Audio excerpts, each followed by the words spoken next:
पगड़ी का है, पगड़ी का कोई कानून नहीं है, लोगों को ज़बरदस्ती खाली करा दिया जाता है। अगर वो हम बिल्डिंग बिल्कुल तोड़ देते हैं तो वारे न्यारे तो हो जाते हैं उस बिल्डर के या उस मालिक के जिसकी वो ज़मीन होती है। अब उस पर सारी तैयारियां हो रही हैं, मुख्तलिफ उसमें मराइल हैं, कानून साजी भी सोच रहे हैं कि ज़रूरत पड़ी करेंगे, कमेटीज़ बनाई गई हैं कि इसका कोई वे आउट निकाला जाए कि उन फैमिलीज़ को किस तरह से हम इस तरह कंपनसेट करें कि कुछ तो जो मालिक को मिल रहा है उसमें से लें और कहीं अगर गवर्नमेंट को कोई डालना पड़ेगा हम डालें। क्या हर वो बिल्डिंग जो पुरानी है वो हेरिटेज है? भाई आप उनकी तादाद को मुतय्यन करें, उन्हें देखें उनमें क्या हेरिटेज है, और हेरिटेज के लिए बरसों से कोई एक रुपया नहीं रखा गया। देखें आप बात करते हैं, इसका एहसास हमें भी है कि लोगों की छत चली जाती है, बिल्कुल चली जाती है, लेकिन हमारे पास क्या चॉइसेस हैं? या उनको उस खतरनाक छत के नीचे रहने दें जिसमें खुदा न खास्ता उनकी जान चली जाए, या उनकी जान बचाएं, उनकी छत ले लें और छत का कोई और बंदोबस्त करने की कोशिश करें। एक कमेटी बनाई चीफ मिनिस्टर साहब ने जिसको मैं हेड करता हूँ, उसमें डिप्टी कमिश्नर सारे हैं, सरकारी अफसरान तो अपनी जगह, लेकिन आबाद के नुमाइंदे उसके अंदर हैं, पाकिस्तान इंजीनियरिंग काउंसिल के नुमाइंदे उसके अंदर हैं, और पी के नुमाइंदे जो उसके अंदर शामिल हैं। और इन तमाम इंडिपेंडेंट तंजीमों को रखने का मकसद ये है कि हम जो काम करें उसके ऊपर कम अज़ कम ये इल्ज़ाम ना है कि जो हुकूमत ने अपनी मर्जी से चीज़ें कर ली, हमने उनको ऑन बोर्ड रखा हुआ है। सिंध बिल्डिंग कंट्रोल अथॉरिटी के नए डीजी शाहमीर खान भुट्टो आए और छा गए। गैर कानूनी तामीरात कराने वाले माफिया की नींदें उड़ गईं। पूरे शहर में डेमोलिशन का ऐसा तूफानी स्पेल सामने आया है कि गैर कानूनी तामीरात से जुड़े माफिया में खलबली मची हुई है। डायरेक्टर डेमोलिशन अब्दुल सज्जाद खान की सरबराही में एक हफ्ते के मुख्तसर से अरसे में 50 से ज्यादा गैर कानूनी साइट्स डिमोलिश कर दी गई हैं। वीडियो में आगे चलकर बताएं कि कहां और कौन कौन सी गैर कानूनी तामीरात का सफाया किया गया। लेकिन पहले बात करें कि लियारी में गिरने वाली इमारत और 27 अफराद की हलाकत के बाद हुकूमत सिंध ने director general Sindh building control authority Muhammad Ishaq Khodu को मुअत्तल करने के बाद ओहदे से हटा दिया और उनके खिलाफ इंक्वायरी का आगाज कर दिया गया है। एक दूसरे ऑर्डर में महकमा services and general administration Sindh ने ग्रेड 20 के secretary chief ministers inspection inquiries and implementation department Shahmir Khan Bhutto को नया डीजी SBCA तैनात कर दिया है।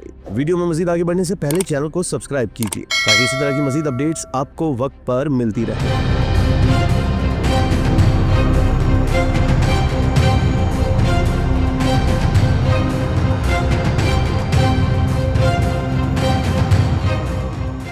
नाजरीन, शाहमीर खान एक अच्छी शोहरत के मुतहर्रिक और मेरिट और असूलों पर कोई कंप्रोमाइज ना करने वाले अफसर के तौर पर जाने जाते हैं। उनका पूरा करियर इसका गवाह है कि उन्होंने जिस डिपार्टमेंट में भी काम किया वहाँ पूरी कमिटमेंट के साथ काम किया।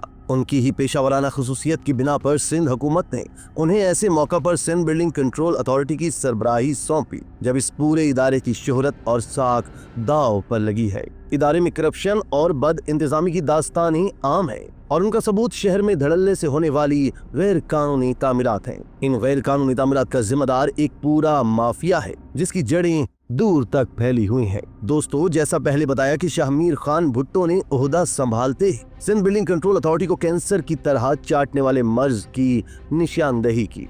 कैंसर की तरह पूरे इदारे में फैला गैर कानूनी तामीरात कराने वाले माफिया को जड़ से उखाड़ फेंकने के लिए शाहमीर भुट्टो ने गैर कानूनी तामीरात के खिलाफ धुआंधार ऑपरेशन शुरू कर दिया और डायरेक्टर डेमोलिशन अब्दुल सज्जाद खान की सरबराही में एक हफ्ते के दौरान कराची भर में 50 से ज्यादा गैर कानूनी तामीरात को डिमोलिश कर दिया गया। जिन गैर कानूनी तामीरात के खिलाफ कार्रवाई की गई उसमें plot number A217 block 3 Gulistan Jauhar district east, plot number 16 Allama Usmania Nazimabad town, plot number 457 GRE Jamshed district east, plot number 621 Amil colony district east, plot number 1/1 LR 4 Lawrence quarter Saddar district south, plot number 2829 Usmania CHS Nazimabad, plot number B98 Bihar Muslim CHS district east, plot number 6A/53 block 3 Delhi cooperative CHS district east, plot number 1261 गली number 7 Yaqub Shera road Lyari town,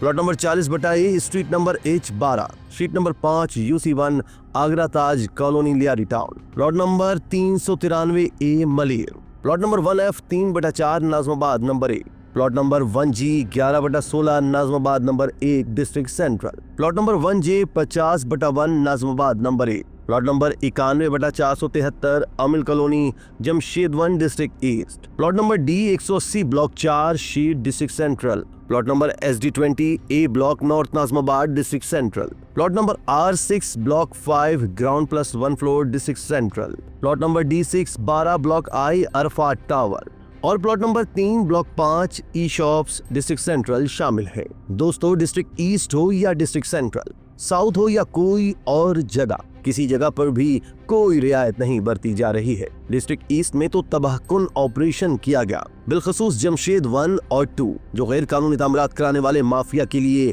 haven की हैसियत रखता है। इन इलाकों में तबाही फेर दी गई है। सेंट्रल में किसी को नहीं बख्शा जा रहा। CM कंप्लाइंस पर भी बराह रास्त कार्रवाइयां हो रही हैं। सब मुतहर्रिक और अलर्ट हो गए हैं, जबकि गैर कानूनी तामीरात कराने वाले सिस्टम्स और माफिया में कोहराम मचा हुआ है। इधर सिंध असम्बली में नुक्ता एतराजात पर जवाब देते हुए वज़ीर बल्दियात सिंध सईद गनी ने कहा कि हमारे दोस्त मखदूश और खतरनाक इमारतों पर तकारीर करने और सियासत करने की बजाय इसके लिए हुकूमत की जानिब से किए जाने वाले इक़दामात में हमारा साथ और ताउन करें। मखदूश और खतरनाक इमारतों के मकीनों की छत से ज्यादा उनकी जान बचाना तरजीह होना चाहिए। अगर हमारे उन दोस्तों को उन इमारतों को खाली करवाने पर एतराज है तो माफ करें, वो उसकी जिम्मेदारी ले लें कि खुदा न खास्ता कोई सानेहा हुआ तो उसकी जिम्मेदारी उन पर आयद होगी। क्या हर वो बिल्डिंग जो पुरानी है वो हेरिटेज है? भाई आप उनकी तादाद को मुतय्यन करें, उन्हें देखें उनमें क्या हेरिटेज है। और हेरिटेज के लिए बरसों से कोई 1 रुपया नहीं रखा गया। कई साल हो गए, कोई एक पैसा उनकी मरम्मत के लिए नहीं रखा गया। अब वो बिल्डिंगें डैमेज होती चली जाती है, उसके बाद बिल्डर आता है, औने पौने पैसे देता है, ख़रीद लेता है। तो इसके लिए कोई कानून साजी होनी चाहिए, कोई चीज़ होनी चाहिए। तो अब इनके लिए कोई अब ऐसे ही पगड़ी का कोई कानून नहीं है, लोगों को ज़बरदस्ती खाली करा दिया जाता है। तो मेरा कहना यह है कि कोई स्पेशल कमेटी बनाई जाए जिसमें अवामी नुमाइंदों को शामिल किया जाए। सईद गनी साहब चाहे अपनी सरबराही में बनाए, उसमें अवामी नुमाइंदे शामिल हों ताकि हमें वहाँ के मसाइल का पता है, लोगों का पता है। कोई बिल्डिंग खाली कराना इशू नहीं है, उसके बाद उसकी तामीर इशू है, वो कैसे तामीर होगी, पगड़ी वाले को क्या मिलेगा, कौन कंपनसेट करेगा, किस तरह होगा। और किराएदारों का तो इन्होंने मसला बता दिया, बहुत तफसील से बताया सईद गनी साहब ने, इसलिए बहुत सारे स्केप कर रहा हूँ। लेकिन मेरा मुतालबा यह है कि इनके लिए या तो वज़ीर सकाफ़त हैं, वो जवाब दें कि भाई आपने 1000 बिल्डिंगों को हेरिटेज करार दिया हुआ है, या सईद गनी साहब हुकूमत की नुमाइंदगी करते हैं तो वो बताएं। एक जो यहाँ इन्होंने दिया कि जी यही हमें बताएंगे, बाकी जो हमारे पार्टी के लोग हैं वह नहीं बताते हैं। ये मेरा फ़ोन इस बात की गवाही देगा कि हमारे MP यूसुफ बलोच साहब यहाँ बैठे हैं, हमारे MNA नबील गबोल हैं, हमारे सदर वहाँ जावेद नागौरी साबिक़ सूबाई वज़ीर हैं, इसके अलावा और भी तमाम लोग हैं। वो मुस्तकिल लियारी में जो इस किस्म की बिल्डिंगें बनती हैं उसके मुतल्लिक़ आगाही देते रहते हैं, उनके ख़िलाफ़ कार्रवाई भी होती रहती है और उसके साथ साथ कई अफसरान को वहाँ से पहले भी हटाया गया है, उनके ख़िलाफ़ कार्रवाई हमने की हैं। देखिए, आप बात करते हैं, इसका एहसास हमें भी है कि लोगों की छत चली जाती है, बिल्कुल चली जाती है, लेकिन हमारे पास क्या चॉइसेस हैं? या उनको उस खतरनाक छत के नीचे रहने दें जिसमें खुदा न खास्ता उनकी जान चली जाए, या उनकी जान बचाएं, उनकी छत ले लें और छत का कोई और बंदोबस्त करने की कोशिश करें। तो मेरा ख्याल है जान बचाना ज़्यादा ज़रूरी है। जान बचेगी, जिंदा रहेंगे तो छत शायद वो खुद भी बना लेंगे, हम भी उनकी मदद कर लेंगे। सईद गनी ने मजीद कहा कि मुअज़्ज़िज़ अरकान में से किसी ने हैदराबाद तो किसी ने हेरिटेज तो किसी ने फैसल कैंट और गुलिस्तान जौहर की इमारतों पर तकारीर की। मुझे इस बात से कोई इनकार नहीं कि ये इशूज हैं, लेकिन मैं मुअज़्ज़िज़ अरकान से गुजारिश करता हूँ कि इस हाउस और यहाँ तकारीर को आज़ादाना तौर पर उन मसाइल के हल की जानिब ले जाने के लिए करते तो शायद ये उन लोगों की भी मदद होती जो इससे मुतासिर हो रहे हैं और हमारे लिए भी मदद का बाइस बनते। सईद गनी ने कहा कि लियारी की मुनहदम होने वाली इमारत पर हम पर तनकीद की गई है। मैं समझता हूँ वो जायज़ थी और मैंने खुद प्रेस कॉन्फ्रेंस करके इसकी जिम्मेदारी भी कबूल की। गो कि ना वो इमारत मैंने बनवाई थी और ना ही इसके गिरने में मेरा कोई किरदार था, लेकिन क्योंकि SBCA का महकमा मेरी वजारत में आता है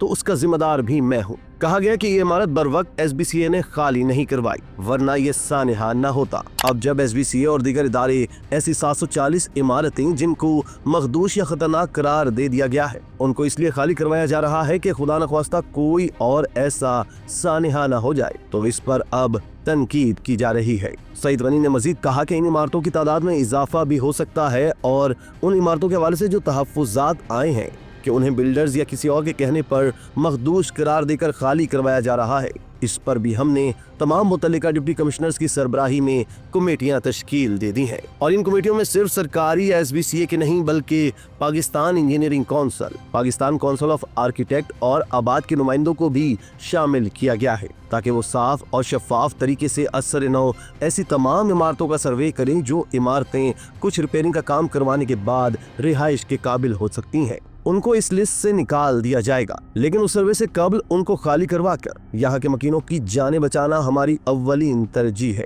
हमें देखना है उनको, जो वहाँ रहने वाले जो लोग हैं, जो फैमिलीज अपार्टमेंट्स में रहती है, जो मालिक हैं उनके, जिन्होंने ख़रीद लिया है, या वो फैमिलीज जिन्होंने आज से 20 साल 25 साल पहले इसमें जो है वो 20 साल 25 साल पहले उन्होंने पगड़ी की एक अमाउंट देती थी लमसम और उसके बाद नॉमिनल सा रेंट देते हैं। अब कानूनी तौर पे हम रास्ता तलाश कर रहे हैं कि अगर वो हम बिल्डिंग बिल्कुल तोड़ देते हैं तो वारे न्यारे तो हो जाते हैं उस बिल्डर के या उस मालिक के जिसकी वो ज़मीन होती है। अब उसमें सारी तैयारियां हो रही हैं, मुख्तलिफ उसमें मराइल हैं, कानून साजी भी सोच रहे हैं कि ज़रूरत पड़ी करेंगे, कमेटीज़ बनाई गई हैं कि इसका कोई वे आउट निकाला जाए कि उन फैमिलीज़ को किस तरह से हम इस तरह कंपनसेट करें कि कुछ तो जो मालिक को मिल रहा है उसमें से लें और कहीं अगर गवर्नमेंट को कोई डालना पड़ेगा हम डालें। एक कमेटी बनाई चीफ मिनिस्टर साहब ने जिसको मैं हेड करता हूं, उसमें डिप्टी कमिश्नर सारे हैं, सरकारी अफसरान तो अपनी जगह, लेकिन आबाद के नुमाइंदे उसके अंदर हैं, पाकिस्तान इंजीनियरिंग काउंसिल के नुमाइंदे उसके अंदर हैं और PCAT के नुमाइंदे जो उसके अंदर शामिल हैं। और इन तमाम इंडिपेंडेंट तंजीमों को रखने का मकसद ये है कि हम जो काम करें उसके ऊपर कम से कम ये इल्ज़ाम ना है कि जो हुकूमत ने अपनी मर्जी से चीज़ें कर ली, हमने उनको ऑन बोर्ड रखा हुआ है। मैंने पहले बताया कि 740 बिल्डिंग हैं पूरे सिंध में जो डेंजरस डिक्लेयर्ड है, लेकिन ये नंबर हम जानते हैं कि ये ठीक नहीं है, इसमें शायद मज़ीद इजाफा होगा। लेकिन एक शिकायत ये भी आई कि इन बिल्डिंग्स के अंदर ऐसी इमारतें भी शामिल कर दी गई है बददियानती की बिना पर जो शायद इतनी ख़तरनाक नहीं है। हमने तमाम डिस्ट्रिक्ट्स जो DCs हैं उनकी सरबराही में कमेटीज़ बनाई, ये जो इंडिपेंडेंट इदारे हैं इनके नुमाइंदे उसमें रखे और इनको ये काम दिया कि वो अपने ज़िलों में जो डिक्लेयर डेंजरस बिल्डिंगें हैं उनको एक मरतबा दोबारा रिव्यू करें और अगर कोई ऐसी इमारतें हैं जो ठीक हैं, रहने के काबिल हैं, जिनको मरम्मत की जा सकती है, उसको आइडेंटिफाई करें और जो तोड़ने जैसी हैं उनको अलग से आइडेंटिफाई करें। तो वो बददियानती वाला फैक्टर अगर कहीं होगा तो हम उसको भी एड्रेस कर रहे हैं। उन्होंने कहा कि हमारे पास हजारों की तादाद में बने हुए घर मौजूद नहीं है कि उन मुतासिरीन को फौरी तौर पर उन घरों में मुंतकिल किया जा सके।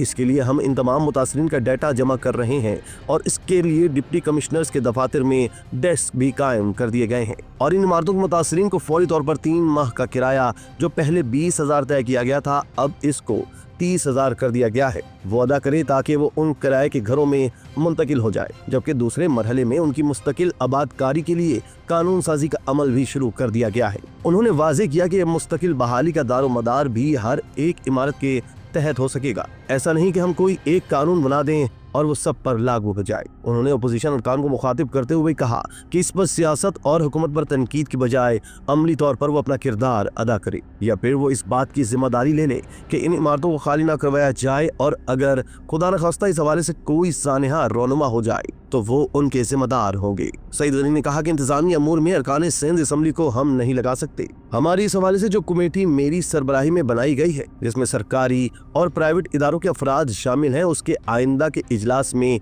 मेरी कोशिश होगी कि इस ऐवान में मौजूद तमाम पार्टियों के एक नुमाइंदे को भी शामिल कर दें। उन्होंने कहा कि हेरिटेज का एक अलहदा कानून है, लेकिन अगर बिल्डिंग खतरनाक है और रहने के काबिल नहीं तो उस इमारत को हम लोगों से तो खाली करवाएंगे। इसी तरह की मज़ीद वीडियोस के लिए तशक्कुर डिजिटल को फॉलो कर लीजिए।